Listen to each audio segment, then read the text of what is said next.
Dans la région d'Oradour-sur-Glane, les gardiens de la mémoire affichent leur déception.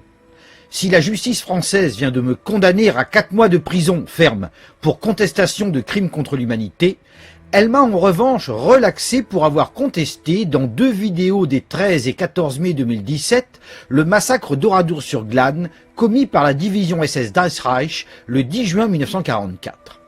Le tribunal a souligné qu'il s'agissait d'un crime de guerre et que la contestation d'un tel crime, à la différence de son apologie, n'est pas susceptible de qualification pénale. L'auteur souligne, dans son article 24, la loi du 29 juillet 1881 prévoit une condamnation pour ceux qui auront fait l'apologie des crimes de guerre, des crimes contre l'humanité. Les 2 qualifications, crimes de guerre et crimes contre l'humanité, sont donc mises sur le même plan pénal. Il n'en est pas de même pour la contestation. En effet, la loi du 13 juillet 1990, dite loi Guessot, réprime la contestation des crimes contre l'humanité, mais il n'y est pas fait mention des crimes de guerre. Les propos tenus par Vincent Renoir, défendant la notion de mensonge autour du massacre d'Oradour par les SS, ne sont donc pas pénalement répréhensibles. L'auteur s'appuie sur les propos d'un professeur agrégé qui explique « Les rédacteurs de la loi Guessot ont oublié de stipuler la notion de crime de guerre dans les textes. Il faut que les associations, les législateurs s'emparent de cet oubli. Ces gens ont 3 années de retard. Voici la loi Guessot telle qu'elle fut promulguée le 13 juillet 1990. Dans sa première version, en effet, elle passait sous silence les crimes de guerre. Mais en 2017, l'oubli fut réparé. La nouvelle version déclare « Seront punis d'1 an d'emprisonnement et de 45 000 € d'amende ceux qui auront nié, minoré ou banalisé de façon outrancière l'existence d'un crime de guerre lorsque ce crime a donné lieu à une condamnation prononcée par une juridiction française ou internationale. » La loi mentionne les textes qui définissent les crimes de guerre visés. Je m'y suis référé.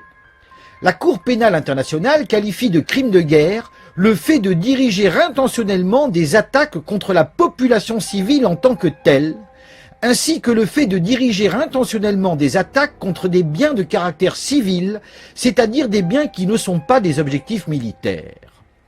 Ces dispositions sont entrées dans le Code pénal français.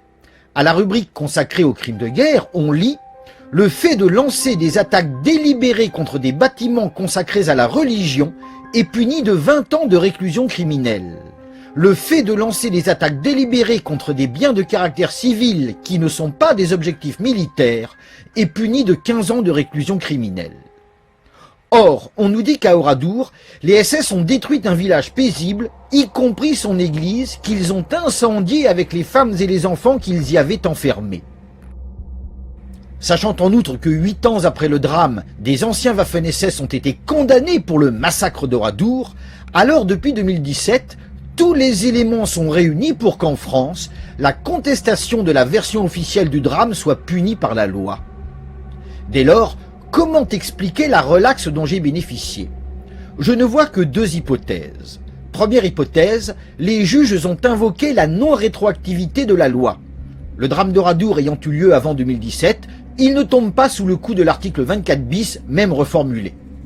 Toutefois, cette hypothèse me paraît peu plausible, et je n'en ai trouvé nulle confirmation. Voilà pourquoi j'en privilégie une autre. Ma relaxe serait liée à l'article 461-9 du Code pénal. Il qualifie de crime de guerre le fait de lancer des attaques délibérées contre la population civile en tant que telle, ou contre des personnes civiles qui ne prennent pas part directement aux hostilités. Or, dans mon ouvrage interdit en 1997, puis dans mes vidéos, je l'ai démontré. Oradour n'était pas ce village tranquille décrit par la thèse officielle. C'était une base arrière du maquis, c'est-à-dire un bourg peuplé de résistants qui, directement ou non, prenaient part aux hostilités. Si, ce 10 juin 1944, des Waffen-SS firent irruption à Oradour, ce n'était pas pour y massacrer une population paisible, mais pour retrouver un des leurs, un gradé enlevé la veille par le maquis. Une enquête rapide et des révélations faites par 2 informateurs les avaient orientés vers Oradour. Les Waffen-SS partis sur les lieux avaient mission d'anéantir le PC du maquis, de fouiller le village pour retrouver le kidnappé et, en cas d'échec, de prendre des otages pour négocier un échange. Il n'était pas question d'exterminer la population. À Tulle d'ailleurs, où quelques jours auparavant, des exactions bien plus graves avaient été commises sur des soldats allemands, l'occupante avait exercé des représailles sur les hommes sans toucher ni aux femmes ni aux enfants. Si, ce 10 juin tragique à Oradour, les Waffen-SS séparèrent les hommes des femmes et des enfants avant de parquer ces derniers dans l'église, c'était pour mettre ces femmes et ces enfants en sécurité le temps d'effectuer la mission. Mais ce que les SS ignoraient, c'est qu'un dépôt clandestin de munitions était dissimulé sous les combles du lieu saint. Vers 16 heures, il explosa, provoquant le carnage. Les circonstances de cette mise à feu restent obscures. Mais un fait est certain, les Waffen-SS n'y sont pour rien.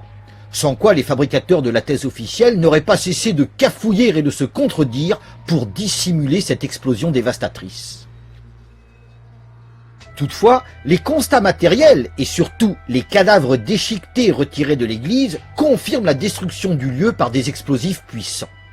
S'y ajoutent des témoignages qui mentionnent une détonation ou, plus exactement, une série de détonations soudaines à l'église comme origine du drame.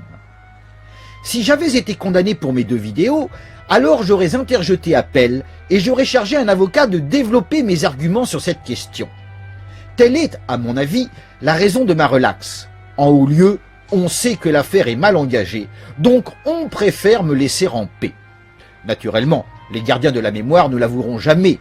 Commentant la relaxe dont j'ai bénéficié, le président de l'Association nationale des familles des martyrs d'Oradour-sur-Glane, Claude Milor, déclare « Nous sommes déçus, mais nous ne sommes pas surpris de cette décision de justice.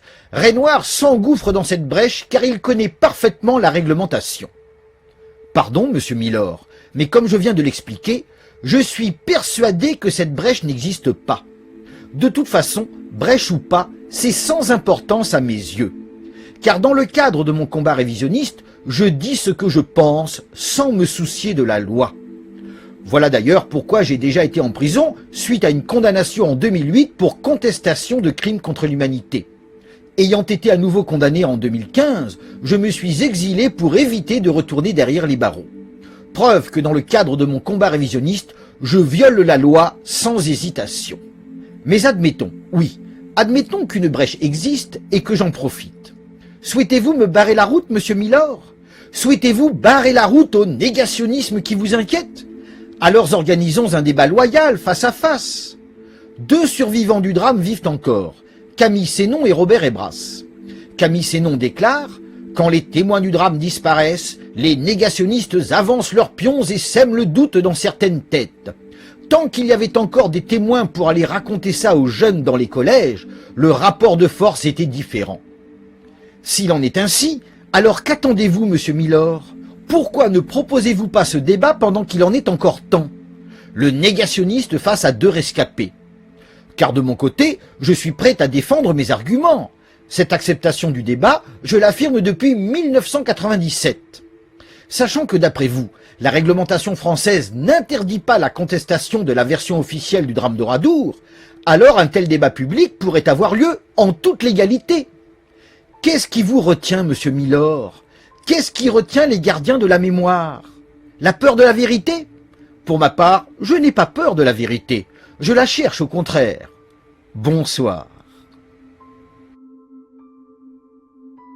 Éric Perrault. Nous sommes le 28 novembre 2020, il est 14h23 en Bulgarie. J'avais envie de m'adresser à des gens qui se disent aujourd'hui des éveilleurs de conscience, des gens qui reviennent sur les mensonges de l'histoire. Et Dieu sait que les mensonges de l'histoire, ça ne manque pas. Et à ce titre-là, certains ne seront pas d'accord, mais je vous mets des liens en dessous. Je vais voir, peut-être que ça passera plus facilement si ce sont des liens, de quelqu'un qui est un ami qui s'appelle Vincent, je ne vous dirai pas son nom, qui, parce qu'il dit des vérités qui gênent énormément, a été obligé de s'exiler en Angleterre, qui a fait de la prison. Je vais vous mettre aussi une vidéo pour vous parler d'une dame extraordinaire qui s'appelle Ursula, une femme qui a bientôt 90 ans, je crois, qui vient de faire 2 ans et demi de prison en Allemagne, parce qu'elle a dit des choses qui n'ont pas plu à nos fameux démocrates, nos fameux républicains francs-maçons. Je vous invite à aller voir ça, écoutez-le, après vous jugerez on est d'accord avec ce qu'il dit ou on n'est pas d'accord avec ce qu'il dit, il amène des éléments, de vrais éléments. Vous comprenez bien qu'aujourd'hui, le mensonge perpétuel dans lequel nous sommes menés par le bout du nez, par ces républicains pourris, vous avez vu cette histoire de l'élection truquée quand même aux États-Unis, c'est quand même effarant. Quel que soit le tricheur, il ne faut pas l'accepter. Quel que soit le menteur, il faut toujours refuser le mensonge. Et à partir du moment où vous exigerez des gens qu'ils soient honnêtes avec vous. Alors après, ils peuvent être honnêtes et se tromper. S'ils sont honnêtes et qu'ils se sont trompés et que vous pouvez leur prouver qu'ils se sont trompés, ils seront capables de dire « je me suis trompé » et ils le diront publiquement. Et je pense que c'est ça la qualité première d'un éveilleur. C'est que nous marchons dans des zones qui sont très compliquées. Parce que nous marchons en permanence sur des informations qui sont fausses. Donc notre travail est d'aller vérifier ces informations. Et même de temps en temps, quand nous avons vérifié, eh bien, nous pouvons tomber dans des pièges. Vincent fait un vrai travail. Il arrive derrière un homme extraordinaire dont il va vous parler, qui habitait Vichy, qui était pas très loin de chez moi d'ailleurs.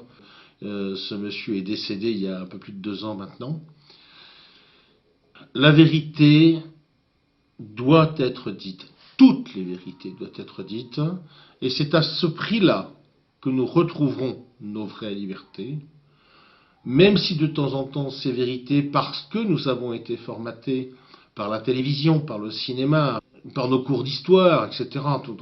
On sait que regardez ces vidéos, et puis je pense que ça va peut-être vous ouvrir, si vous ne le connaissez pas Vincent, ça va peut-être vous ouvrir les yeux sur d'autres choses.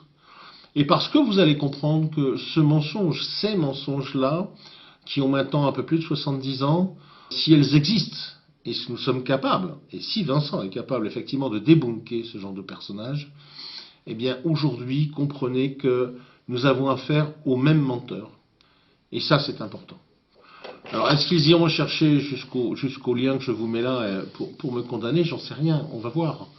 Mais en attendant, je veux que ces messages-là passent, parce que j'en ai marre des mensonges, parce que je n'ai jamais supporté le mensonge, quel que soit ce mensonge.